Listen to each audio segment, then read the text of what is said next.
Assalamualaikum warahmatullahi taala wabarakatuh.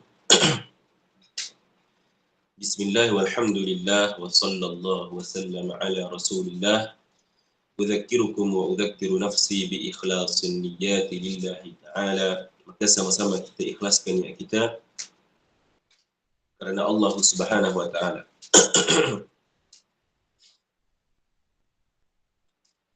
Qala al-muallif rahimahullah mad dalilu السؤال ما الدليل على أن مصافحة الرجل للمرأة الأجنبية حرام؟ الجواب الحديث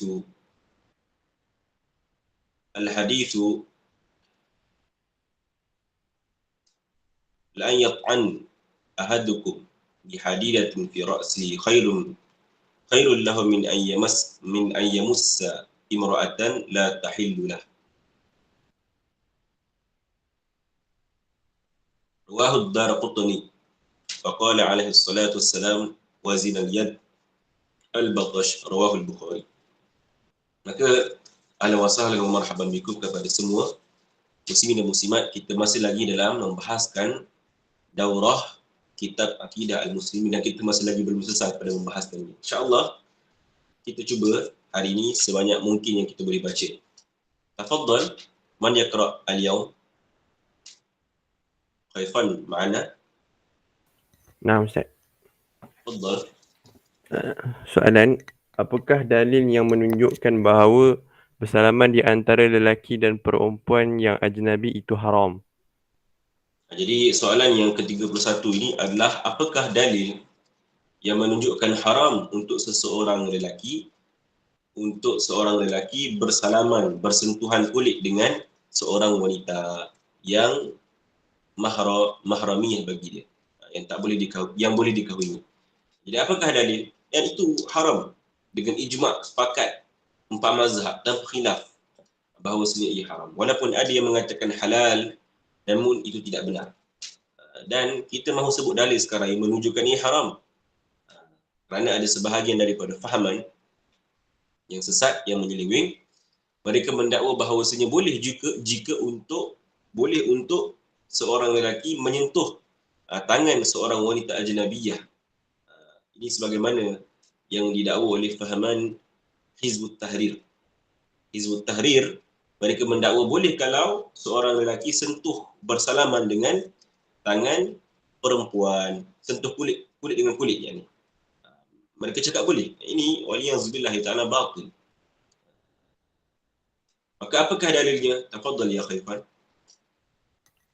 Rasulullah SAW bersabda, maknanya, jika salah seorang dalam kalangan kamu ditusuk dengan suatu besi di kepalanya, maka itu lebih baik baginya daripada diseksa kerana menyentuh seorang perempuan yang tidak halal baginya. Jadi hadis ini menunjukkan kecaman, kejian kepada mereka yang menyentuh kulit wanita ajnabiyah yang mahram bagi dia. Maka ia menunjukkan haram, tidak boleh. Bagaimana ada orang kata boleh, sedangkan hadis ini disebut bahawasanya seseorang yang ditusuk dengan besi di kepalanya itu lagi baik daripada diseksa kerana menyentuh wanita yang tidak halal, yang bukan mahram bagi dia. Tersasul tadi, bukan mahram. Bukan anak tersebut wanita yang mahram tadi. Maksudnya wanita yang bukan mahram. Yang ini wanita yang boleh dia kahwini. Mana tidak halal bagi dia. Tidak halal bagi dia. Ajnabi bagi dia. Baik. Tafadhal. Rasulullah SAW bersabda, maknanya, dan zina kedua tangan itu ialah sentuhan. Dan zina kedua tangan itu ialah sentuhan. Maka Rasulullah kata, zina liyadain al-batash. Zina kedua tangan adalah sentuhan. Maknanya sekiranya seorang disentuh kulit dengan wanita ajnabiyah, maka itu zina. Zina di sini dengan makna permulaan kepada zina, muqaddimatuz zina. Itu maksud zina di sini. Yang dimula-mula sentuh, akhirnya membawa kepada seterusnya dan akhirnya boleh membawa kepada zina. Wal'iyadzubillahi ta'ala. Jadi Nabi kata, zina tangan adalah sentuhan. Jadi bagaimana ada orang yang menghalalkan dia? Bahkan dalam hadis yang lain, Rasulullah sallallahu alaihi wasallam sendiri bagi tahu, inni la usafihun nisa. Nabi kata, inni la usafihun nisa. Ini sesungguhnya aku tidak bersalaman dengan wanita-wanita ajnabiyah. Namun golongan yang mendakwa halal untuk bersentuhan antara lelaki dan perempuan, mereka ambil satu hadis. Tapi hadis tersebut mereka salah faham padanya. Yang mana mereka kata ada satu hadis Nabi mengambil bai'ah dengan seorang, ambil bai'ah dengan wanita-wanita, dengan perempuan-perempuan. Jadi mereka kata tengok, hatta Rasulullah ambil bai'ah, ambil janji daripada mereka. Lalu mereka dakwa tengok Rasulullah sentuh tangan mereka. Maka di sini ulama mengatakan bahawasanya bukan maknanya Nabi sentuh tangan mereka. Di sini membawa makna ada pelapik di antara Rasulullah dengan mereka. Ada pelapik di antara Rasulullah dengan mereka. Bukannya Nabi sentuh kulit dan kulit ke kulit, bukan. Jadi mereka yang salah dalam memahami hadis kerana tidak merujuk kepada apa yang ulama syarahkan dan bahaskan, lalu mengeluarkan hukum yang batil, wa niyuzubillahi ta'ala. Jadi hati-hati terhadap mereka yang mendakwa boleh bersentuhan antara lelaki dan perempuan.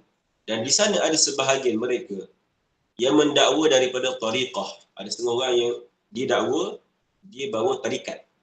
Dia orang sufi bawa tarikat. Dia dakwa begitu. Sedangkan orang tariqah yang betul, tarikah yang betul, tariqah yang betul, sufi yang betul, pasti tidak akan melakukan sedemikian. Mereka ini yang dakwa dirinya orang yang membawa tariqah dan sufi, dikata boleh bagi guru mursyid, dikata guru yang tariqah, guru sufi, untuk sentuh kulit wanita ajnabiyah dan boleh lihat pada aurat wanita ajnabiyah, wal-iyaz billahi ta'ala. Apakah ini? Hatta Rasulullah sallallahu alaihi wasallam tidak melihat aurat perempuan ajnabiyah. Bagaimana dia mendakwa dirinya melihatnya boleh, dikata boleh untuk dilihat. Ini dakwah yang batil. Ini tidak lain tidak bukan mahu mengambil kesempatan. Dan sesungguhnya sufi yang betul dan tariqah yang betul berlepas diri daripada perkara ini. Kita bagi tahu orang sufi itu orang yang baik, yang ikut syariat yang betul. Itu orang sufi. Kita tak kata semua sufi tidak betul. Kita tak kata tasawuf tak betul. Tasawuf itu betul. Bahkan orang sufi itu orang yang betul. Dia ikut syariat, ikut akidah ahli sunnah wal jamaah, berpegang pada Al-Quran dan hadis. Bukan mereka yang dakwa boleh sentuh itu dan ini daripada tangan perempuan. Ini bukan orang sufi. Ini orang yang dakwa dirinya sebagai sufi. Yang mana ulama menamakan mereka mutasawwifah. Apa nama mereka? Mutasawwifah. Mutasawwifah ini mereka yang dakwa diri mereka sufi tapi membawa ajaran yang menyalahi ajaran Islam. Sebab itulah muslim dan muslimat, hati-hati seseorang yang mahu masuk tariqah, yang mahu melibatkan diri dengan tarikat, itu benda bagus. Tapi hendaklah dia khatam fardu ain dahulu. Hendaklah dia celik dahulu tentang akidah ahli sunnah wal jamaah. Belajar dahulu akidah Rasul sebelum dia melibatkan diri dalam tariqah ini dan itu. Maka tarikat ini benda yang baik. Apakah itu tariqah? Tariqah itu adalah perjanjian di antara guru dengan murid.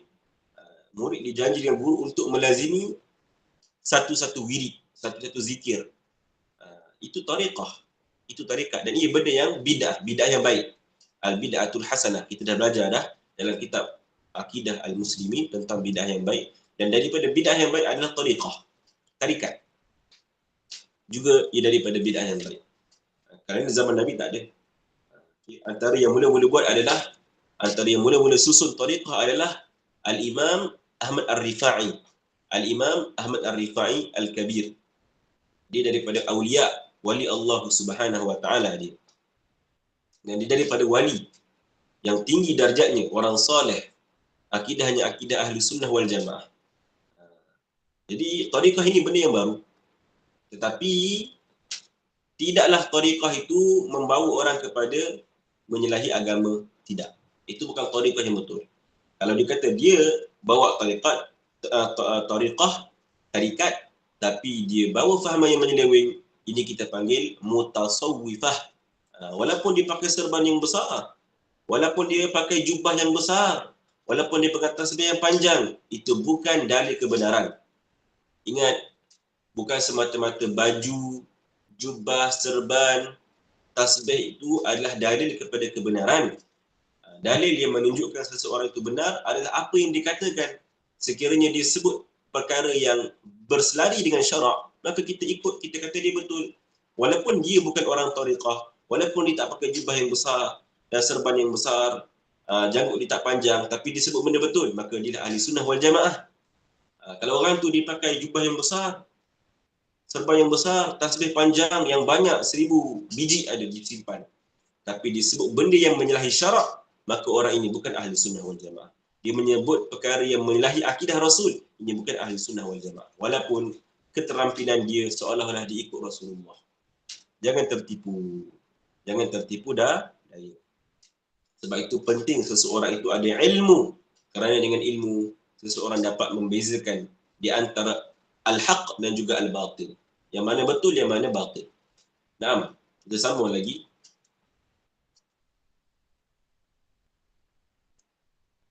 Sekarang kita sampai pada soalan yang ke-32. Barakallahu fiik. Kata pengarang rahimahullah, as-su'alu takallam an qira'atil Qur'ani al-mayyit. Al-jawabu qira'atul Qur'ani al-mayyit jaizah. Qala ta'ala waf'alul khair. Suratul Hajj. Al-hadithu iqra'u ala mautakum Yasin. رواه ابن حبان وصححه وإجماع أهل الحق على جوازه ونفعه. قال الشافعي لو قرأوا عند قبره شيئا من القرآن كان حسنا ولو قرأوا القرآن كله كان أحسن. نقله الإمام النووي في رياض الصالحين. Naam. Tafadhal ya Khaifan. Soalan, bincangkan tentang pembacaan Al-Quran untuk orang yang telah meninggal dunia. Jawapan, pembacaan Al-Quran untuk orang Islam yang telah meninggal dunia dibolehkan. Allah Ta'ala berfirman, maknanya, dan kamu lakukanlah kebaikan. Rasulullah SAW bersabda, maknanya, kamu bacalah surah Yasin untuk orang yang telah meninggal dunia dalam kalangan kamu. Ahlul Haq, yakni ulama ahli sunnah wal jamaah, bersepakat bahawa pembacaan Al-Quran untuk orang yang telah meninggal dunia dibolehkan dan ada manfaatnya. Nah, maka ini soalan yang ke-32. Apakah hukum kita membaca Al-Quran kepada si mati, kepada orang yang telah meninggal dunia? Kita baca Al-Quran dengan niat pahalanya kita sedekahkan kepada orang yang telah meninggal dunia. Apakah hukumnya? Hukumnya adalah harus dengan ijma' ulama. Tidak ada seorang pun daripada ulama ahli sunnati wal jamaah yang kata ia haram, dan tiada yang kata ia bid'ah. Tak ada yang kata ia bid'ah. Masya Allah. Bahkan ulama sepakat bahawa ia memberi manfaat kepada si mati. Bacaan Al-Quran itu memberi manfaat kepada si mati sekiranya kita sedekahkan kepada mereka pahala. Maka antara dalil bahawa ia benda yang baik, Allah berfirman, waf'alul khair. Hendaklah kamu lakukan kebaikan. Tidakkah membaca Al-Quran itu satu kebaikan? Ya. Dan Allah Ta'ala menyuruh kita memperbanyakkan kebaikan. Maka membaca Al-Quran itu bagus. Tinggal sahaja lagi baca Al-Quran kepada orang mati. Maka itu juga bagus. Itu tidak menafikan kebaikan. Itu tidak menafikan kebaikan. Kenapa? Kerana tak ada dalil yang menunjukkan bahawasanya haram untuk baca Al-Quran kepada orang mati. Kalau tak ada dalil yang mengharamkannya, maka tak boleh kata haram. Dan tak boleh keji perbuatan ini. Tidak boleh keji perbuatan ini. Bahkan Rasulullah sallallahu alaihi wasallam menyuruh kita untuk membacakan Yasin kepada orang yang telah meninggal dunia. Orang yang meninggal dunia, dan ini telah diriwayatkan oleh Ibnu Hibban. Ibnu Hibban daripada ulama hadis, dan telah disahihkan juga oleh Ibnu Hibban. Ibnu Hibban telah mensahihkannya dan meriwayatkannya bahawa Nabi kata, iqra'u ala mautakum Yasin. Bacakan kepada orang yang mati daripada kalian Yasin. Kalau Nabi suruh baca, maknanya apa? Ada manfaat. Takkan Nabi suruh benda yang tak ada manfaat, pasti ada manfaat. Jadi kita kata, ia harus dengan sepakat ulama. Bahkan ada pada manfaat kepada si mati dan kepada orang yang membacakannya. Bukan Yasin sahaja. Al-Fatihah, Surah An-Nas, Al-Falaq. Apa-apa surah daripada Al-Quran, sekiranya kita baca dengan niat untuk kita sedekahkan kepada si mati, maka akan sampai pahala kepada si mati. Cuma, ulama membahaskan tentang apakah disyaratkan bila kita mahu sedekahkan pahala, kita kena sebut. Dan apakah kena ada di sisi kubur ataupun dekat dengan orang mati. Maka ini ulama berbeza pendapat. Ada ulama kata mesti kita duduk dekat dengan si mati supaya sampai kepadanya. Dan ada ulama kata walaupun jauh sampai. Ala kulli hal tak mengapa kalau kita beramal dengan pendapat ulama yang kata walaupun jauh sampai. Tapi yang pasti dalam mazhab Syafi'i kita perlu sebut. Yang mana kita sedekahkan pahala kepada si mati. Dan itu biasa dilakukan dalam tahlil kan.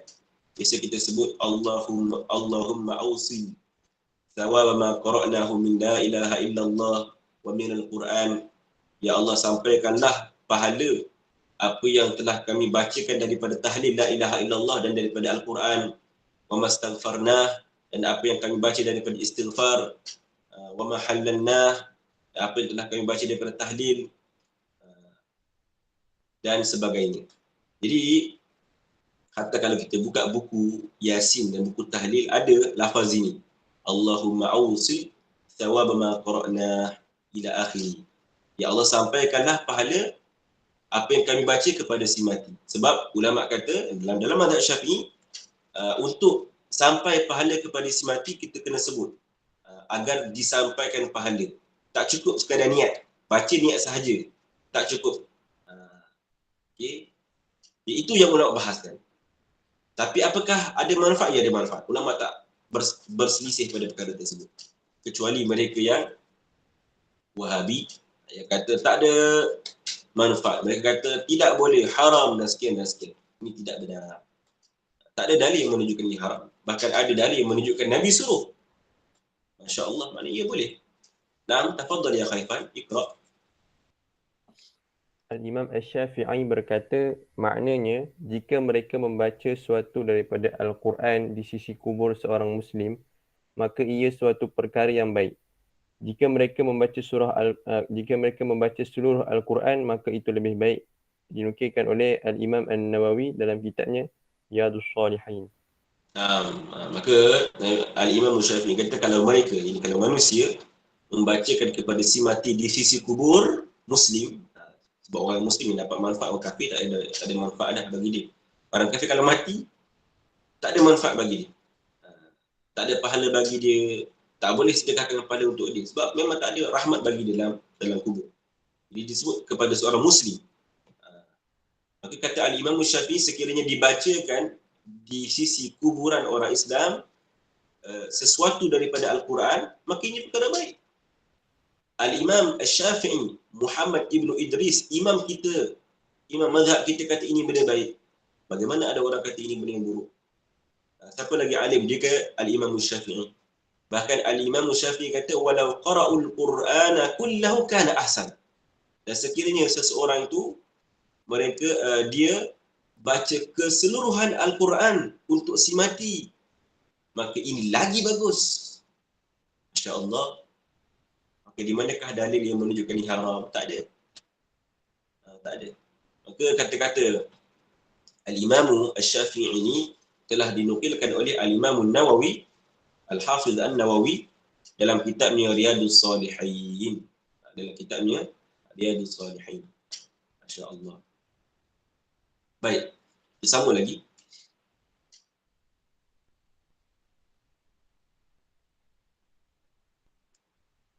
Ini juga penting. Qala al-muallif rahimahullah, as-su'alu mad dalilu ala jawaz intifa'il mayyit bis-sadaqah. Al-jawabu al-hadithu idza mata ibnu adam inqata'a 'amaluhu illa min thalath.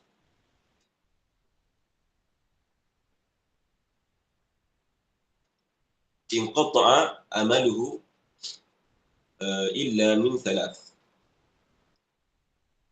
Sadaqatin jariyah ataupun sadaqatin jariyah wa ilmin yuntafa'u bih wa waladin salihin yad'u lah.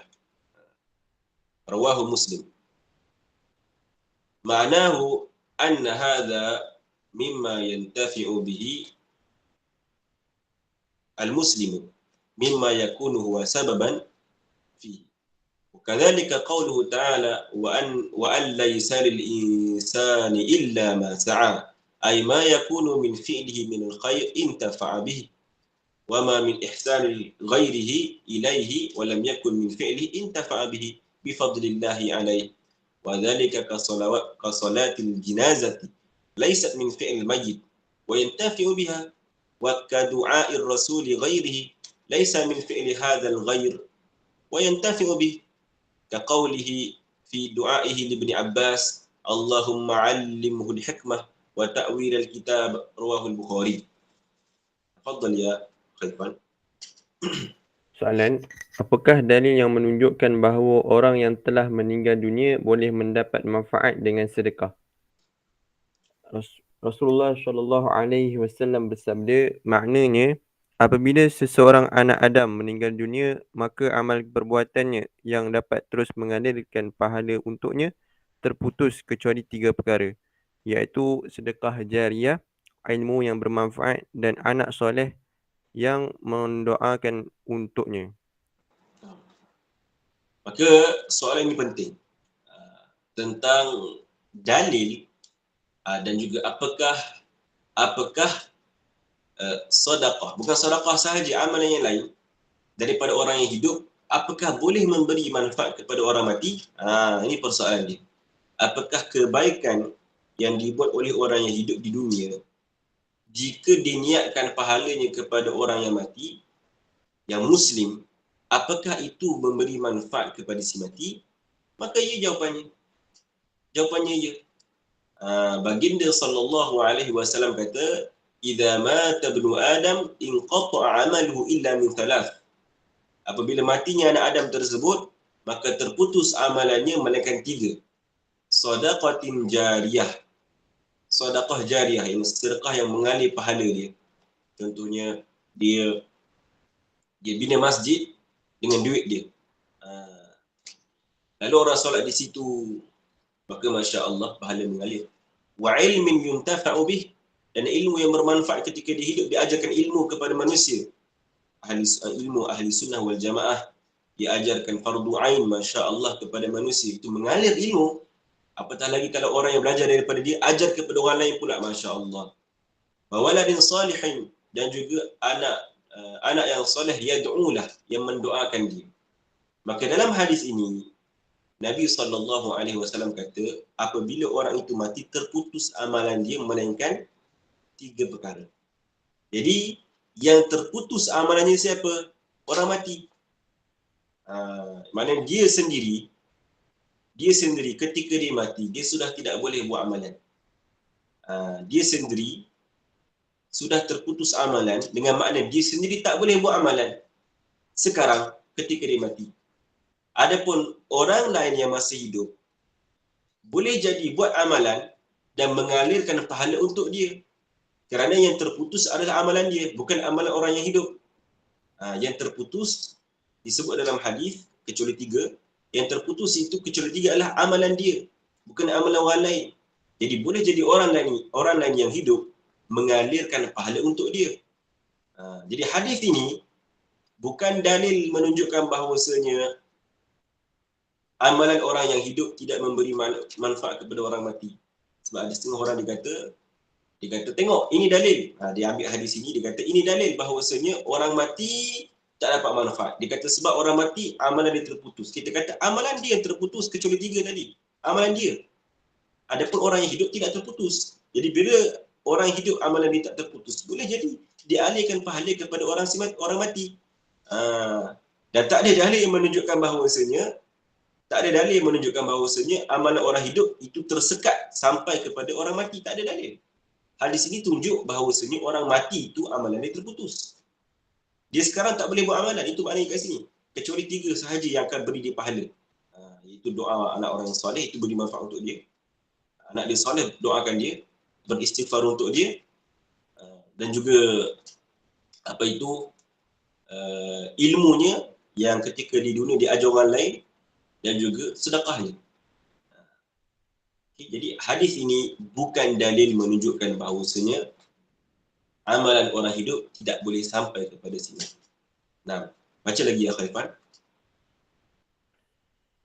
Ketiga-tiga perkara tersebut adalah antara perkara yang boleh diambil manfaat oleh seorang Muslim yang telah meninggal dunia kerana perkara-perkara itu menjadi sebab dalam hal ini. Demikian juga Allah Ta'ala berfirman, yakni kebaikan yang telah dilakukan oleh si mati sendiri bermanfaat baginya. Manakala kebaikan orang lain untuk si mati yang bukan perbuatannya sendiri itu pula bermanfaat baginya dengan anugerah dan limpah kurnia Allah ke atasnya. Contohnya, solat jenazah yang bukannya perbuatan si mati, namun si mati tetap mendapat manfaat dengan solat tersebut. Tengok di sini, hatta solat jenazah. Tidakkah dalam solat jenazah kita mendoakan keampunan untuk si mati? Kita kata Allahumma ghfir lahu warhamhu wa'afihi wa'fu anhu. Itu doa siapa yang buat? Orang yang hidup buat. Adakah orang yang mati dia doa? Bukan. Orang yang doa tersebut orang yang hidup. Tetapi doa tersebut boleh memberi manfaat kepada si mati. Tengok bagaimana boleh amalan orang yang hidup memberi manfaat kepada si mati. Kalaulah tak boleh beri manfaat kepada si mati, jadi kenapa kita baca doa keampunan untuk si mati dalam solat jenazah?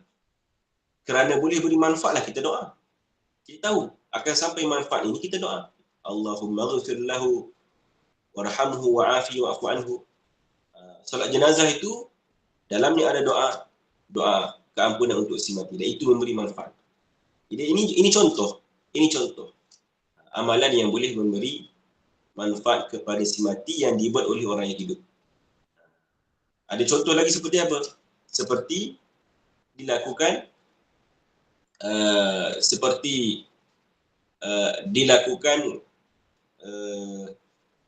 apa kita kata badal haji. Jadi orang itu dia dah mampu buat haji, ada baginya harta buat haji, lalu dia mati tanpa sempat dia buat haji. Maka apa dia buat untuk dia? Badal haji. Digantikan seseorang untuk buat haji bagi dia. Di mana ada syarat dia mesti orang yang buat haji untuk orang itu, orang yang buat haji untuk si mati, dia telah buat haji untuk dirinya. Dia dah buat haji dah untuk diri dia. Jadi untuk apa dilakukan badal haji kepada si mati? Untuk memberi manfaat kepada si mati. Begitu juga ada fuqaha kata sekiranya seseorang dia tinggal puasa, dia mati dalam keadaan ada lagi puasa yang belum ditunaikan, sedangkan dia mampu untuk tunaikan puasa itu. Ada tamakun, dia mampu untuk qada puasa itu, tapi dia tangguh sampailah dia mati. Maka ada ulama kata waris perlu mengqadakan bagi dia puasa tersebut. Untuk apa waris mengqadakan puasa tersebut untuk si mati? Supaya memberi manfaat kepada si mati. Dan ada ulama kata dikeluarkan dikeluarkan Allahumma salli ala Muhammad, dikeluarkan makanan asasi bagi setiap hari yang si mati tidak puasa. Maka itu untuk apa? Untuk manfaat si mati. Maka ini menunjukkan bahawasanya boleh jadi amalan kebaikan orang hidup sampai pahalanya kepada si mati. Nah, tafadhal ya Khaifan. Demikian juga doa Rasulullah sallallahu alaihi wasallam untuk orang lain. Doa itu bukanlah perbuatan orang yang didoakan, tetapi dia mendapat manfaat dengan doa baginda sallallahu alaihi wasallam tersebut. Seperti doa baginda sallallahu alaihi wasallam untuk Ibnu Abbas radhiyallahu anhuma. Maknanya, ya Allah, kurniakanlah baginya ilmu hikmah dan ilmu takwil Al-Quran. Nah, Riwayatkan oleh Al-Bukhari. barakallahu fiik. Maka antara contoh lain adalah doa Rasulullah kepada Ibnu Abbas. Doa Rasulullah kepada Ibnu Abbas. Maka Nabi doa untuk Ibnu Abbas, Allahumma 'allimhul hikmah wa ta'wil al-kitab. Ya Allah, Allah Taala, ya Allah, ya Allah, kau berikanlah kepada Ibnu Abbas itu ilmu hikmah dan juga ilmu mentakwil Al-Quran, ilmu tafsir Al-Quran. Maka itu doa siapa? Doa Nabi untuk Ibnu Abbas. Bukan doa Ibnu Abbas untuk diri dia. Doa Nabi. Akhirnya Ibnu Abbas dijadi pakar dalam tafsir Al-Quran sehingga digelar terjemahan Al-Quran. Dia digelar dengan terjemahan Al-Quran. Kerana pakarnya dia dalam tafsir Al-Quran. Jadi menunjukkan bahawasanya boleh jadi amalan orang yang hidup memberi manfaat kepada orang lain. Tapi nanti ada orang persoalan, dia kata ini Nabi doakan kepada Ibnu Abbas dan dia hidup. Bukannya Ibnu Abbas masih lagi bukannya Ibnu Abbas dah mati. Ibnu Abbas masih lagi hidup. Bukannya dia belum mati. Kita kata tak ada dalil yang menunjukkan bahawasanya tak sampai kepada orang mati. Tak ada dalil yang membezakan di antara orang mati dan orang hidup dalam masalah ini. Tak ada beza. Jadi kalau tak ada dalil, macam mana kamu mengkhususkan ia? Macam mana kamu khususkan, kamu kata kalau orang hidup didoakan untuk dia, dialihkan pahala untuk dia, dia dapat manfaat. Orang mati, kamu dakwa tak dapat manfaat. Apa dalil yang kamu jadikan, yang kamu ambil sehingga kamu khususkan orang yang hidup dapat manfaat, orang mati tak dapat manfaat? Apa dalil? Tak ada dalil. Tak ada dalil. Sebagaimana sampai kebaikan kepada orang yang hidup jika dia buat kebaikan untuk dia, begitu juga sampai kebaikan untuk si mati jika dibuat untuk si mati itu. Kerana tak ada dalil yang memisahkan di antara dua perkara ini. Okay. Jelas? Faham? Harap faham semua, insya-Allah. Baik, kita sambung lagi.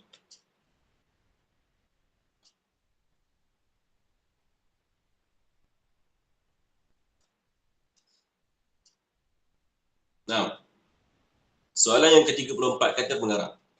Mad-dalilu ala annahu yajuzu qiyamu ramadana bi akthar min 11 raka'ah. Qala ta'ala waf'alul khaira la'allakum tuflihun. Al-hadithu salatul lail mathna mathna. Rawahul Bukhari. Wa rawa Muslim as-salatu khairu mawdu'in. As-salatu khairu mawdu'in. Faman sya'a istaqalla wa man sya'a istakthar. Naam, tafadhal. Soalan, apakah dalil yang menunjukkan bahawa qiyam Ramadan, yakni solat tarawih, boleh dilakukan lebih dari 11 rakaat? Jawapan, Allah Ta'ala berfirman, maknanya, dan kamu lakukanlah kebaikan supaya kamu berjaya. Rasulullah sallallahu alaihi wasallam bersabda, maknanya solat malam itu dilakukan 2 rakaat. Apabila ada dalam kalangan kamu bimbang masuk waktu subuh, maka lakukanlah solat witir 1 rakaat. Diriwayatkan oleh Al-Bukhari. Rasulullah sallallahu alaihi wasallam bersabda, maknanya solat adalah suatu amalan baik yang sangat digalakkan. Maka barang siapa yang mahu, maka dia boleh menyedikitkan bilangan rakaatnya, dan barang siapa yang mahu, maka dia boleh memperbanyakkan bilangan rakaatnya. Diriwayatkan oleh Muslim.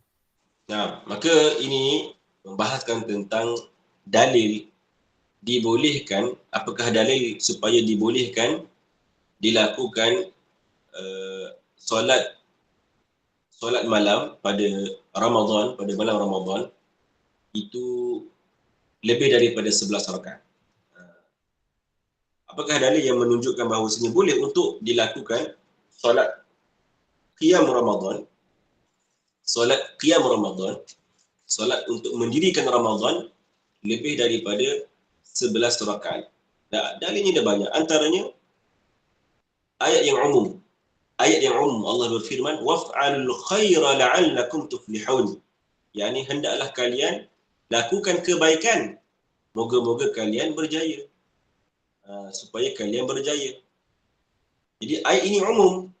Solat malam ketika Ramadan itu daripada kebaikan. Maka termasuk di sini, termasuk daripada keumuman ayat ini, iaitu perbanyakkanlah dia. Jadi kalau nak buat 11, boleh. Kalau nak buat lebih 11 pun boleh. Nak buat solat qiyam Ramadan 11, boleh. Nak buat solat qiyam Ramadan lebih daripada 11 pun boleh, lagi bagus. Kenapa? Kerana termasuk dalam keumuman ayat ini. Waf'alul khaira la'allakum tuflihun. Ini hendaklah kalian melakukan kebaikan, moga-moga kalian berjaya. Allah Ta'ala suruh kita buat kebaikan. Maka solat itu daripada kebaikan. Termasuk daripada keumuman ayat ini. Daripada kebaikan. Maka perbanyakkanlah. Kenapa? Ada orang yang dakwa tak boleh lebih, kena buat cukup 11. Dia kata sebab Nabi buat 11 je. Mereka kata dalam bulan Ramadan, malam hari Nabi hanya buat 11 rakaat sahaja. Maka di sini ulama mengatakan bahawasanya yang difahami daripada hadis itu, apa yang dilihat oleh sahabat, Nabi buat 11 di masjid. Tapi di luar masjid, di rumah Nabi SAW ketika Nabi pulang, maka Aisyah dah lihat Nabi buat lebih daripada itu. Menunjukkan bahawasanya bukan hanya 11 sahaja solat yang dilakukan ketika malam Ramadan oleh Rasul SAW. Cuma Nabi buat di hadapan sahabat yang lain adalah 11. Adapun setelah Nabi pulang, Nabi sambung lagi lebih daripada itu. Baik. Muslimin dan muslimat yang dirahmati Allah Ta'ala sekalian, di sini ada benda yang perlu kita faham. Yakni bahawasanya ulama kata, fuqaha mengatakan bahawasanya apa sahaja jenis solat yang dilakukan dalam malam Ramadan itu dipanggil sebagai qiyam Ramadan. Mendirikan malam Ramadan. Jadi kalau kita buat solat 2 rakaat ketika malam Ramadan, itu dipanggil apa? Solat qiyam Ramadan. Kalau kita buat 4 rakaat, itu juga dipanggil solat qiyam Ramadan. Kalau kita buat 5, itu buat 6, itu juga dikira solat qiyam Ramadan. Sebab solat yang kita buat untuk mendirikan malam Ramadan. Mendirikan bulan Ramadan. Cumanya, untuk dikatakan solat itu solat tarawih, maka ulama kata mestilah ia lengkap 20 rakaat. Ulama fuqaha kata bahawasanya untuk dinamakan itu solat tarawih, mestilah ia mencapai 20 rakaat. Kalau kurang daripada 20, maka ia tidak dikatakan sebagai tarawih. Kalau dibuat 8 rakaat, itu tak dinamakan tarawih. Itu dinamakan sebagai apa? Solat qiyam Ramadan. Maka hendaklah dibezakan antara ini. Setengah orang sangka kalau buat 8 itu tarawih. Tak. Itu bukan tarawih. Tarawih itu apabila seseorang dibuat 20, mencakupi 20 baru jadi tarawih.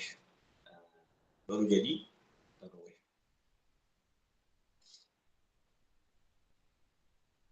Jadi, Masya Allah, kalau kita lihat zaman dahulu, Umar, dia buat 20 rakaat. Bukannya 8. Jadi kalau seseorang itu dia mahu buat 8 sahaja, maka dia niat sahaja aku solat qiyam Ramadan. Kalau dia buat 20, maka dia niat tarawih. Tarawih itu jamak bagi tarwihah. Perkataan tarawih jamak bagi tarwihah. Ini rehat maknanya. Sebab zaman dahulu mereka apabila buat tarawih, mereka akan solat 4 rakaat. 2 rakaat sekali, kemudian 2 rakaat. Jadi 4 rakaat. Kemudian mereka rehat. Maka rehat itu dipanggil satu tarwihah. Baru 4 rakaat. Jadi dengan 4 rakaat baru dikira satu tarwihah. Sebab mereka akan solat 2 rakaat, kemudian 2 rakaat rehat. Okay. Kemudian tambah lagi 2 rakaat rehat. Jadi baru 2 tarwihah, ataupun dalam bahasa Arab kita kata tarwihatan.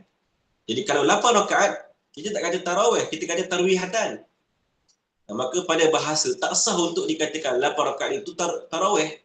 Sebab lafaz tarawih jamak. Jamak bagi tarwihah. Sedangkan kalau buat 8, hanya mencakupi 2 tarwihah. Bahkan pada bahasa pun sudah tak dikira. Tak termasuk daripada makna tarawih kalau buat 8 sahaja. Okay. Masya-Allah. Baik. Kemudian kata pengarang dia menukilkan hadis baginda sallallahu alaihi wasallam, salatul lail mathna mathna. Ini solat malam itu dilakukan 2 rakaat 2 rakaat. Jadi memang dibuat tarawih yang Ramadan 2 rakaat 2 rakaat 2 rakaat 2 rakaat. Apabila ada dalam kalangan kamu bimbang masuk waktu subuh, maka lakukanlah solat witir 1 rakaat. Ini 1 rakaat witir. Ataupun buat 2 dan 1 daripada witir. Ini jadi 3 lah. Sama ada seseorang tu dia gabung dengan 3 terus, ataupun dia buat 2 1 kemudian 1. Dengan dia jadikan 1 salam ataupun 2 salam. Baik. Kemudian kata pengarang, as-salatu khairu mawdu'in faman syaa istaqalla wa man syaa istakthara. Ini solat sunat itu adalah di antara sebaik-baik amalan. Maka siapa yang nak perbanyakkan, siapa nak sedikitkan. Sebab dia solat sunat. Jadi siapa nak buat 8, buat 8. Siapa nak buat 20. Jadi siapa yang buat banyak dapat pahala yang besar. Siapa yang dia buat 8, maka dia dapat apa yang dia buat. Okay. Dan tidak ada kesalahan padanya. Hatta kalau nak buat 2 pun boleh. Nak buat 2 sahaja, tapi tidaklah ia dinamakan sebagai tarawih. Dinamakan ia sebagai qiyam Ramadan. Qiyam Ramadan. Baik. Seterusnya kita sambung lagi.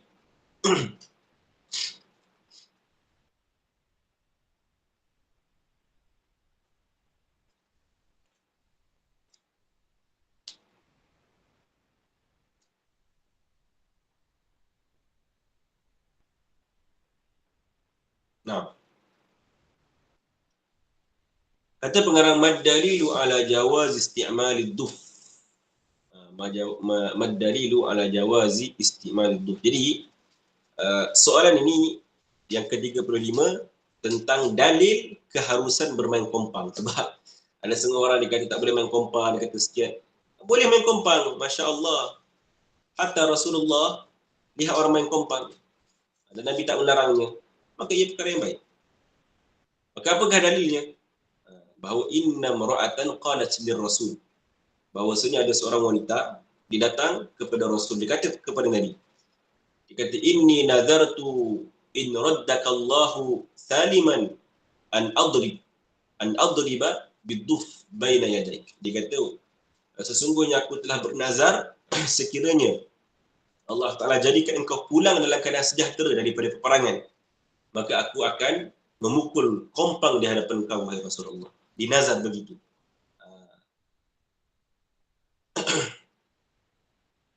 Maka perbuatannya itu dia nazar untuk bermain kompang kerana menzahirkan cintanya dan syukurnya kepada Allah Ta'ala. Cintanya kepada Rasulullah dan syukurnya kepada Allah kerana Allah Ta'ala jadikan Nabi pulang dengan selamat daripada perang. Jadi asalnya main kompang itu harus. Jadi kita dah bagi tahu kita tidak lakukan nazar pada benda harus. Benda harus kita buat nazar pada dia. Contohnya seorang dinazar untuk makan pizza. Ini benda harus, kita tak buat. Tidak wajib untuk ditunaikan. Sebab nazar tidak dibuat pada benda harus. Nazar dibuat pada perkara ketaatan.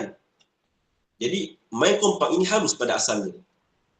Tapi di sini wanita ini dia bernazar untuk bermain kompang kerana niat dia adalah untuk menzahirkan syukur kepada Allah dan rasa cinta kepada Rasulullah. Maka di sini dia jadi ibadah. Tengok bagaimana dengan niat dengan niat membezakan di antara ibadah dengan adat. Kalau kita masuk bahas tentang hadis innamal a'malu binniyat, panjang perbahasan dia, maka antara kesan niat itu adalah niat dia membezakan di antara ibadah dengan adat, dengan perbuatan yang biasa. Bermain kompang itu harus, boleh jadi adat bagi seseorang di main kompang. Tapi sekiranya orang itu main kompang kerana Allah, untuk dia zahirkan cinta kepada Rasulullah, main kompang dengan qasidah nak zahirkan cinta kepada Nabi, maka jadi ibadah. Dengan niat berbeza. Daripada adat jadi ibadah. Masya Allah. Dan apa yang Nabi kata, kita baca dulu. Tafadhal ya Khaifan. Apakah dalil? Jawapan, terdapat satu hadis yang berbunyi maknanya bahawa ada seorang perempuan berkata kepada Rasulullah SAW, sesungguhnya aku telah bernazar untuk memukul kompang di hadapanmu jika Allah mengembalikanmu dalam keadaan selamat. Baginda SAW pun bersabda, jika engkau telah bernazar, maka laksanakanlah nazarmu itu. Maka Nabi kata pada dia, in kunti nazarti fa'awfi binadharik. Apabila engkau dah buat nazarmu, maka tunaikan nazarmu. Sebab apa? Sebab nazar dia ini pada benda taat. Walaupun asalnya main kompang itu harus, tetapi kerana dia main kompang untuk zahirkan cinta kepada Rasul, maka dia jadi ketaatan. Oleh itu, Nabi menyuruh dia untuk memenuhi nazar tersebut. Maka dia main kompang depan Nabi. Dan Nabi tak kata haram. Nabi tak kata haram dan Nabi tak tegas. Bahkan Nabi suruh. Itu menunjukkan ia benda yang baik. Benda yang dibolehkan. Baik. Naam, tafadhal.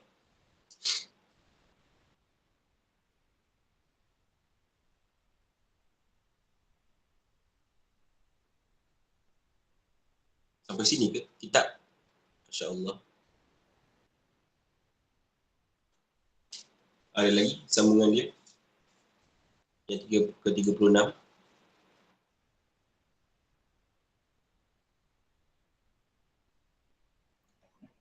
Ustaz, Nah, ada satu lagi PDF tapi Ana terlupa nak ni.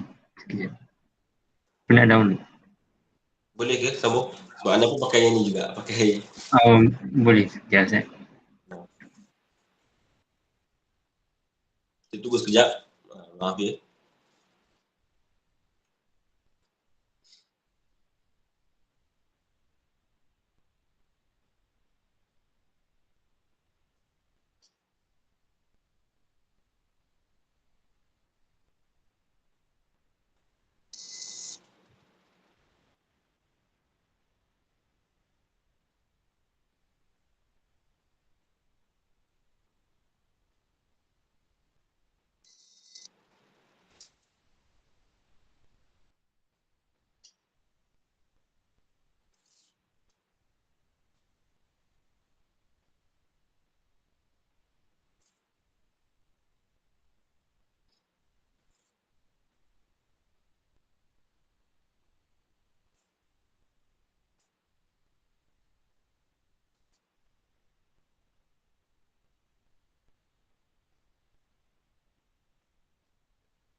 Barakallahu fiik. Barakallahu fiik.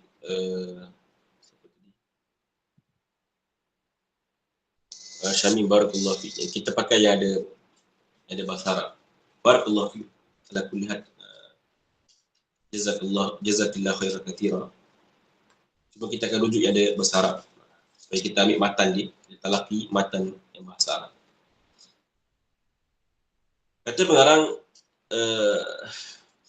as-su'alu man huwa awwalul anbiya'i war rusul. Al-jawabu awwalul anbiya'i war rasul Adam alaihi salam. Qala ta'ala innallaha astafa Adam.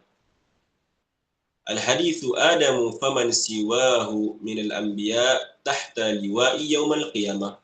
Rawahu at-Tirmidzi. Tafadhal ya Khaifan.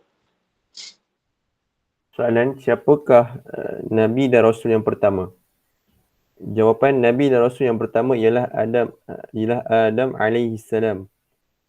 Allah Ta'ala berfirman, maknanya, sesungguhnya Allah telah memilih Adam dan Nuh sebagai Nabi dan Rasul.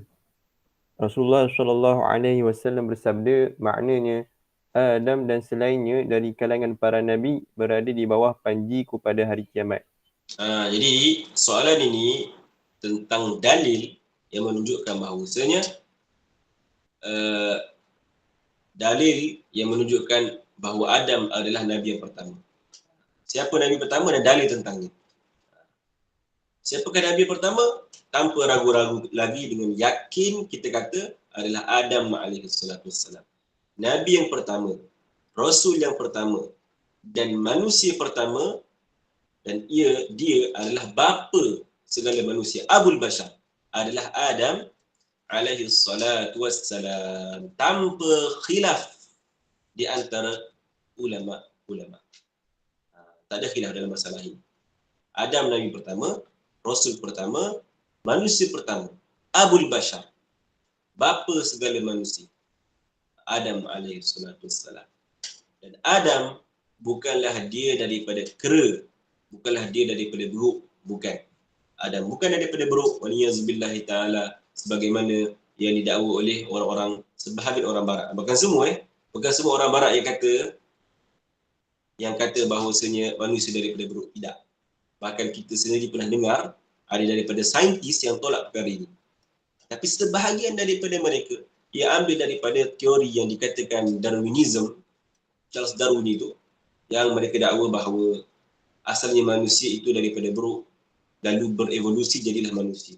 Ini adalah fahaman yang batil kerana ia menyalahi Al-Quran.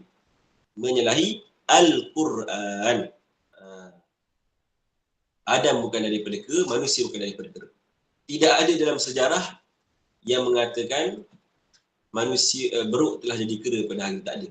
Setakat ni kita tengok orang yang jaga zoo, orang yang bela kera, tak ada yang kata hari ni beruk aku jadi manusia. Mana ada? Tak ada dalam sejarah. Itu hanya teori. Bahkan apabila dikatakan teori, maknanya tidak dipercayai 100% orang barat. Kalau mereka kata teori, maknanya mereka tak pegang 100%. Kalau mereka 100% percaya padanya pasti, mereka akan kata itu fakta. Bukannya teori. Kalau teori, maknanya ia masih lagi benda yang bagi mereka yang belum terbukti.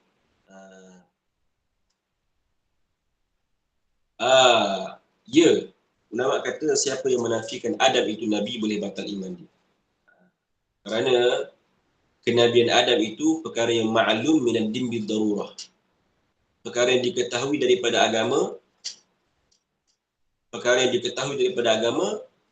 dan diketahui oleh orang awam dan juga orang alim. Jadi siapa yang nafikan kenabian Adam, batal iman dia. Siapa yang kata Adam bukan Nabi, bukan Rasul, batal iman dia. Itu tanpa khilaf. Tak ada khilaf dalam masalah itu. Disebut oleh ulama dalam kitab-kitab mereka tentang masalah ini.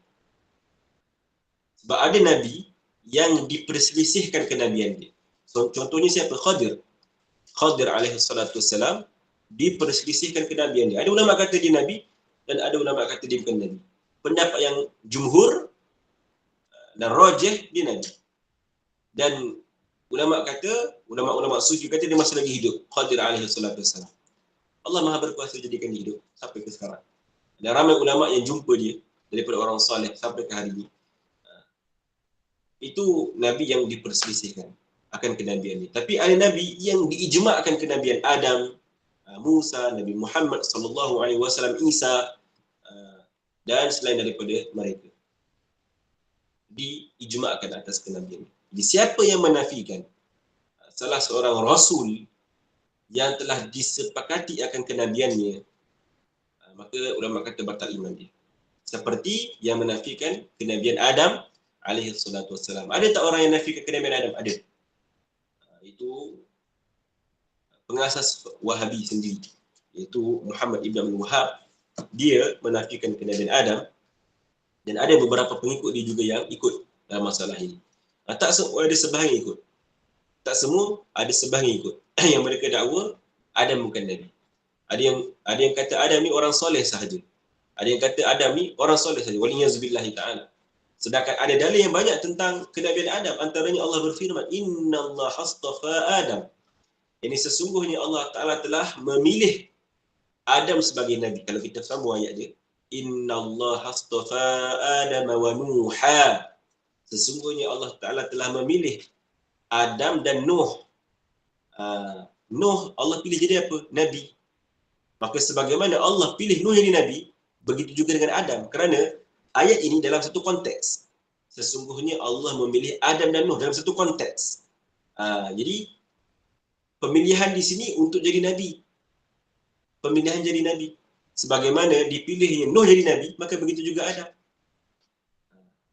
Dan juga dalam hadis yang kita baca tadi, Adamu faman siwahu minal anbiya tahta liwa'i yaumal qiyamah.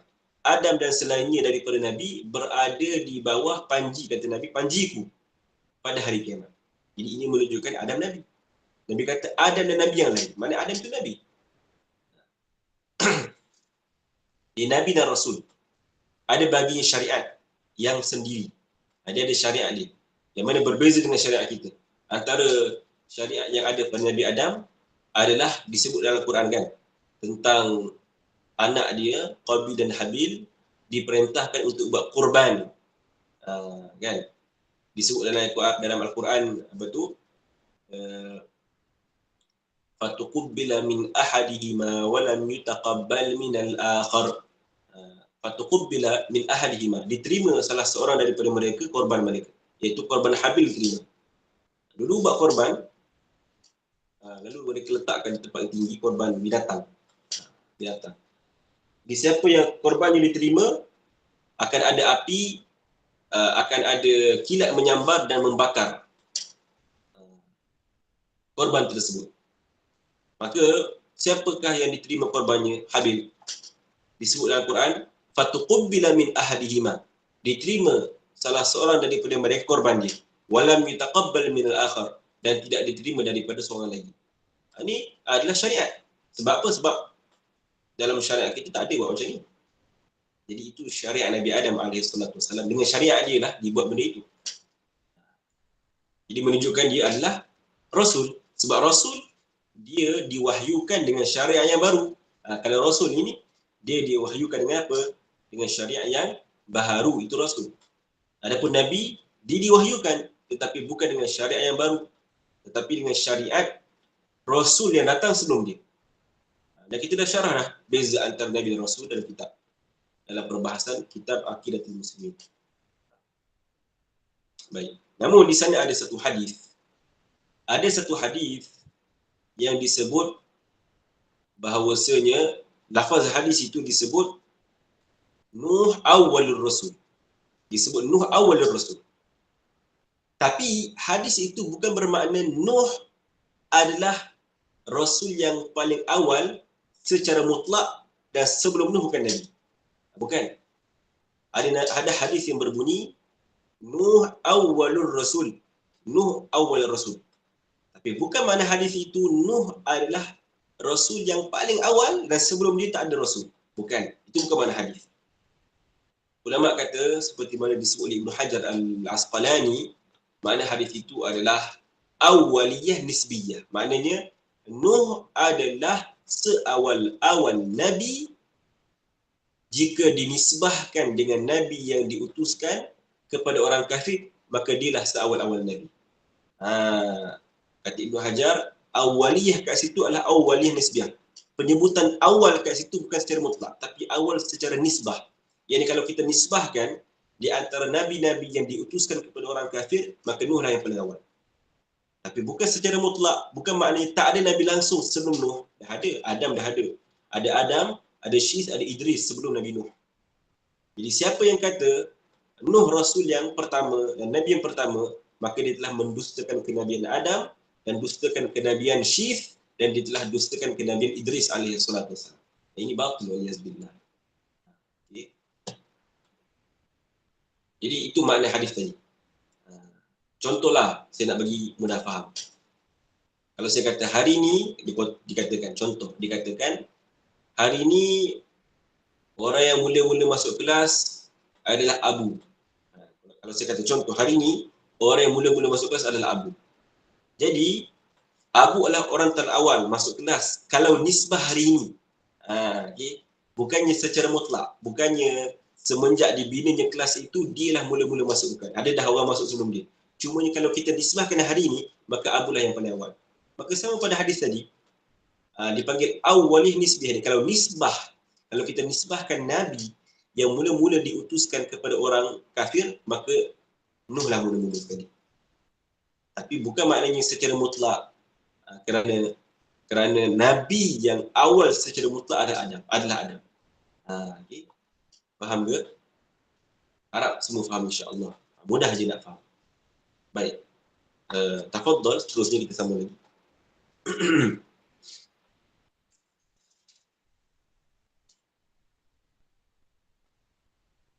Kata pengarang, barakallahu fiik Syamil. As-su'alu madza yajibu lil anbiya wa madza yastahilu alaihim. Soalan, kita baca dulu. Yajibu an yakunu muttasifina bis-sidqi wal amanati wal fatanati wal 'iffati wash syaja'ati wal fasahah. ويستحيل عليهم الكذب والخيانة والرذالة والزنا وسائر الكبائر والكفر قبل النبوة وبعدها. قال تعالى وكلا فضلنا على العالمين. الحديث ما بعث الله نبيا إلا حسن الوجه حسن الصوت. رواه الترمذي. نعم تفضل. Soalan, apakah sifat wajib bagi para nabi dan sifat mustahil bagi mereka? Jawapan, para nabi wajib pada akal bersifat benar, amanah, pintar, terpelihara dari perbuatan tercela, berani, fasih atau petah berbicara. Mereka mustahil bersifat dusta, khianat, kecelaan, zina, semua dosa besar dan kekufuran sebelum kenabian dan selepas kenabian. Naam. Allah Jadi Ta'ala. Naam. Sambung. Barakallahu fiik. Sambung. Allah Ta'ala berfirman maknanya, dan semuanya, yakni para nabi itu, kami melebihkan darjat mereka ke atas sekalian makhluk. Rasulullah SAW bersabda, maknanya, Allah tidak mengutus seorang nabi pun melainkan tampan rupanya dan merdu suaranya. Diriwayatkan oleh Al-Tirmizi. Baik, maka di sini soalan yang penting dan ia melibatkan fardu ain, iaitu tentang sifat bagi para anbiya, sifat yang wajib bagi para anbiya dan sifat yang mustahil ke atas para anbiya. Maka yang pasti para anbiya mereka bersifat dengan al-amanah, amanah, tidak ada yang khianat, dan mereka bersifat dengan as-sidq, ini benar pada percakapan. Maka tidak ada nabi yang dusta dan mustahil sifat dusta bagi para anbiya. Kenapa? Kerana dusta itu kata ulama dia menafikan martabat kenabian, menafikan jawatan kenabian. Sebab kalau orang tu dia berdusta, manusia tidak akan percaya apa yang dikata kali kedua. Kalau dia pernah menipu kali pertama, sekarang dia keluarkan kenyataan kali kedua, biasanya adanya orang tak percaya dah untuk dia, tak percaya dah pada dia kali kedua. Betul? Ya. Dan kalau kamu dah kena, orang kata kena kelentong, minta maaf lah kan, kena tipu dengan orang, dia datang sekali lagi, dia kata percayalah, pasti kamu dah tak percaya. Paling kurang kamu rasa ragu-ragu, itu dah kena tipu dah, percaya lagi ke. Jadi Sebab tu kita bagi tahu sifat menipu ni tak mungkin ada bagi seorang nabi. Kerana ia bercanggah dengan kedudukan martabat kenabian. Tak mungkin. Allah Ta'ala utuskan Nabi untuk diimani, dipercayai, diikuti. Maka tak mungkin mereka bersifat dengan dusta. Maka Nabi Ibrahim tidak pernah berdusta. Nabi Ibrahim tak pernah berdusta. Ada sebagai orang yang kata Nabi Ibrahim pernah berdusta. Tidak benar. Nabi Ibrahim tidak pernah berdusta. Okay. Sekiranya ada hadis yang zahirnya mengatakan Nabi Ibrahim berdusta, di situ ada ulama takwil. Ulama kata bukan dusta sebagaimana yang difahami oleh kita, bukan. Dan ada ulama tolak hadis itu. Ada ulama tolak hadis itu. Tapi yang pasti tak ada Nabi yang berdusta. Dan semua Nabi bersifat dengan al-fatanah, cerdik. Maka tidak ada Nabi yang bodoh. Fastahilu alaihimul baladatu wal ghabawah. Mustahil ke atas mereka sifat bodoh dan bebal. Bodoh ni, kita tak bodoh. Dia seorang bodoh, kan? Orang yang tidak, bukan orang yang cerdik. Biasanya orang tak dekati, betul? Ni, untuk kita ambil manfaat, kita akan dekati siapa? Orang yang berilmu, orang yang cerdik, untuk kita ambil manfaat daripada dia. Maka para anbiya, Allah jadikan manusia akan dekati dia. Pasti mereka cerdik. Bahkan kecerdikan mereka bukan kecerdikan yang biasa, bahkan luar biasa. Mereka mampu mengeluarkan hujah dengan spontan, para anbiya. Maka tak ada Nabi yang bodoh dan beban. Tak ada Nabi yang lambat faham dalam sesuatu perkara. Tak ada. Bahkan terpelihara dari perbuatan tercela. Daripada ar-radhalah, iaitu perbuatan tercela. Akhlak yang buruk yang ni. Seperti apa? Seperti melihat wanita ajnabiyah dengan syahwat. Dia tengok perempuan ajnabi yang boleh dikahwini, dia tengok dengan syahwat. Maka ini tidak berlaku pada Nabi. Hati-hati, ada setengah orang yang dakwa sedemikian. Dia kata, pernah Nabi Muhammad satu ketika tengok perempuan ajnabiyah, dia kata Nabi pun naik syahwat. Dia kata, waliyazubillah ta'ala. Dia kata Nabi naik syahwat, lalu Nabi masuk rumah dan jima isterinya. Maka ini batil. Ini batil. Yang tipu adalah dia kata, yang tak benar adalah dakwaan dia, yang dia kata Nabi tengok perempuan naik syahwat. Tak mungkin. Tak mungkin Nabi lihat wanita ajnabiyah dengan syahwat. Nabi tak sama dengan kita. Nabi manusia, tapi tidak seperti kita. Allah telah jaga hati Nabi. Kita kan kalau kita tahu ada seorang yang dia suka tengok perempuan dengan syahwat, hadapnya manusia tak kata dia orang soleh ke, akan jatuh martabat dia. Orang yang tengok perempuan, intai perempuan dengan syahwat, biasa dia akan jatuh martabat di sisi manusia. Maka ini mana mungkin berlaku pada seorang Nabi? Sedangkan Nabi itu tinggi darjat dia. Para anbiya adalah makhluk yang paling tinggi darjat dia di sisi Allah Ta'ala. Mana mungkin mereka buat begini? Apatah lagi Rasulullah, tak mungkin. Tak mungkin. Mustahil tidak berlaku begini. Dan mereka berani, semua Nabi berani. Tak ada Nabi yang pengecut.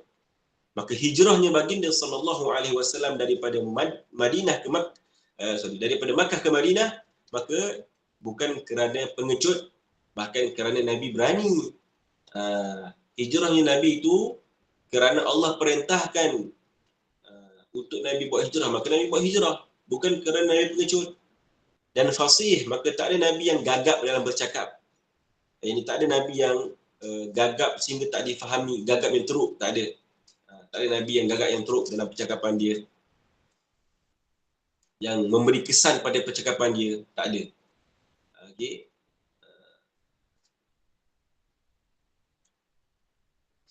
Dan tidak ada Nabi yang percakapan dia tak difahami. Dan tak ada Nabi yang bercakap sesuatu yang dia tak nak cakap. Tersasul. Tak ada. Macam Anang kan, boleh jadi tersasul. Nak cakap benda lain, keluar benda lain. Saya manusia biasa. Tersasul. Kita nak cakap benda lain, keluar benda lain. Tapi Nabi tidak akan tersasul. Sebab apa? Sebab kalaulah berlaku tersasul kepada seorang Nabi, ulama kata ini mengangkat sifat kepercayaan pada mereka. Kalaulah harus berlaku tersasul bagi seorang Nabi, itu akan mengangkat sifat thiqah, kepercayaan pada mereka. Nanti boleh jadi ada orang kata, dia kata apa?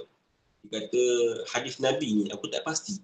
Nabi sebut tersasul ke ataupun Nabi betul-betul nak sebut. Tengok. Menyebabkan orang jadi ragu-ragu pada hadis Rasul sallallahu alaihi wasallam. Boleh jadi ada orang petikai dia kata Nabi tersasul kot. Mana mungkin waliyazbillah. Allah jaga lidah Nabi daripada perkara itu. Nabi tak akan sebut perkara yang dia tak nak sebut. Takkan berlaku.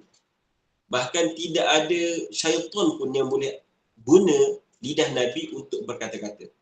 Kalau manusia biasa boleh jadi syaitan masuk dalam tubuh dia, boleh rasuk dia guna lidah dia cakap. Nabi takkan berlaku begitu.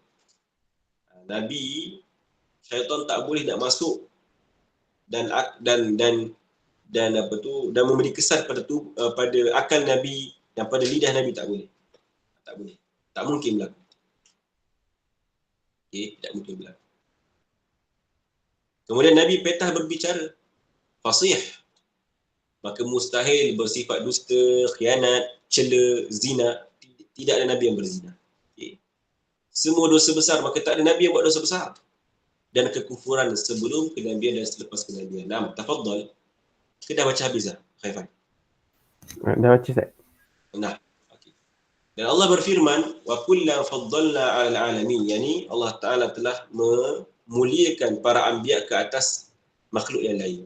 Maka difahami dalam ayat ini bahawa makhluk yang paling afdal adalah para anbiya. Makhluk yang paling mulia para anbiya. Hati-hati, ada setengah orang dia kata apa? Dia kata wali lagi mulia daripada nabi. Ini batil dan ini mendustakan ayat ini. Wa kullan faddalna 'alal 'alamin. Ulama sepakat tanpa khilaf bahawasanya makhluk yang paling mulia adalah para anbiya. Dan dalam kalangan para anbiya yang paling mulia adalah Rasul Ulul Azmi. Dan dalam kalangan Rasul Ulul Azmi yang paling mulia adalah Nabi Muhammad sallallahu alaihi wasallam. Siapa yang kata ada makhluk selain Nabi lagi mulia daripada Nabi, ini mendustakan ayat Al-Quran. Mendustakan Al-Quran. Sebagaimana didakwa oleh sebagai manusia, dia kata wali lagi tinggi darjat daripada Nabi. Waliyazbillah ta'ala. Ini batil, waliyazbillah. Jangan percaya. Okay. Kemudian disebut dalam hadis, ma ba'athallahu nabiyyan illa hasanal wajhu hasanas sawt. Tidaklah Allah Ta'ala utuskan seorang Nabi melainkan cantik wajahnya, kacak tampan wajahnya dan merdu suaranya. Semua Nabi cantik belaka, tak ada yang huduh. Bahkan yang paling cantik adalah Nabi Muhammad sallallahu alaihi wasallam, lagi kacak daripada Nabi Yusuf alaihi salatu wasallam. Dan semua Nabi suaranya merdu. Suara Nabi merdu. Tidak ada Nabi suara sumbang, tak ada. Dan begitu juga semua Nabi, nama mereka nama yang cantik. Tak ada Nabi yang nama yang keji. Tidak ada Nabi yang nama yang keji. Oleh itu, Lut, nama Nabi Lut itu bukanlah ia daripada liwat. Bukan asal daripada perkataan liwat. Dan bukan juga liwat berasal daripada nama Nabi Lut. Ingat bukan nama Nabi Lut daripada perkataan liwat dan bukanlah perkataan liwat daripada nama Nabi Lut. Kena ingat. Kena faham di sini. Sebagian orang dia kata apa? Dia kata nama Lut itu diambil daripada perkataan liwat. Tak benar, tidak benar. Ataupun ada orang kata nama liwat, perkataan liwat diambil daripada nama Nabi Lut. Kita bagi tahu, tidak ada Nabi yang Allah jadikan namanya huduh. Tak ada Nabi yang Allah jadikan namanya keji. Tidakkah perbuatan liwat itu keji? Mana ada Nabi, nama Nabi yang diambil daripada itu? Tak ada. Tidak mungkin. Jadi Masya Allah, inilah perbahasan akidah Ahli Sunnah wal Jamaah daripada kitab Aqidatul Muslimin, dan kita masih lagi belum khatam kitab ini. Kita kena sambung lagi Masya Allah. Dan Insya Allah kita akan sambung minggu depan, kita akan cuba cepatkan lagi perbahasan Insya Allah. Barakallahu fikum wa ahsanallahu ilaikum. Sampai di sini perbahasan kita pada hari ini. Jadi soalan-soalan seterusnya Insya Allah sedikit pendek perbahasan dia. Jadi kita akan lagi laju, cumanya kita tak sempat nak habis pada hari ini. Dan kita sangat-sangat suka sekiranya hadirin hadirat kekal bersama kita dalam perbahasan kitab sampailah ke penghujung program insya-Allah. Sampai di sini barakallahu fikum wa ahsanallahu ilaikum jazakumullahu khaira. Assalamualaikum warahmatullahi taala wabarakatuh. Dan jangan lupa selawat ke atas Nabi dan tahlil. La ilaha illallah, Allahumma salli ala sayyidina Muhammad wa ala alihi wa sahbihi wasallim. Assalamualaikum warahmatullahi taala wabarakatuh. Barakallahu fiik ya Ustaz. Amin wa fikum. Barakallahu fiik Atika, Asma. Barakallahu fiik.